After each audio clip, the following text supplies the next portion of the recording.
Quiet. All right, so here's our story today. The night before Halloween. So we read the night before the first day of kindergarten. We will read the night before Thanksgiving. But these are all based off of the first poem called The Night Before Christmas. And that poem's from like the 1800s. It's super old. So first things first, please put away pencils, crayons, anything that, because what is your job right now? Yes. Oh, Reed, what a good choice. He got rid of his whole thing.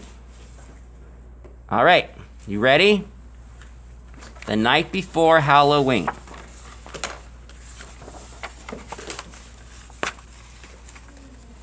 It was the night before Halloween, and all through the house, all the creatures were stirring except for the mouse. The monsters had gathered to plan and prepare for trick-or-treaters who soon would be there.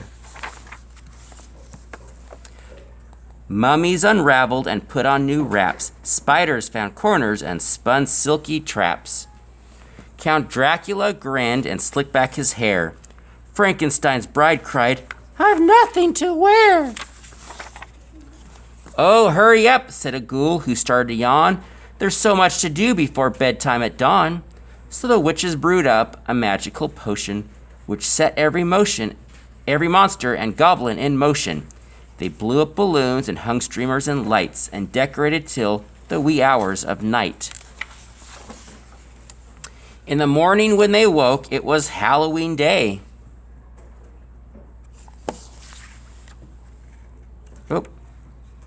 Oh, no. There we go. I skipped the page. Here's the page we're supposed to be on. Meanwhile, the children were tucked snug in their beds, while visions of candy corn danced in their heads. In the morn, when they awoke, it was Halloween day. There was bobbing for apples and rides in the hay. There was costume parties and games to be played, cupcakes and candy, and, of course, a parade. After dinner was served and the kids were done eating, it was finally time to go trick-or-treating. Moms repainted faces and straightened clown hats, put wings back on fairies, angels, and bats. Jack-o'-lanterns were set on the porches with care. Their grins seemed to say, "Knock if you dare." Gypsies and pirates and zombies in rags grabbed their bright flashlights and trick-or-treat bags. They walked down each lane, avenue, and street, rang every doorbell, and said, "Trick or treat." But just when the children thought they were done, the princess said, "We've forgotten just one."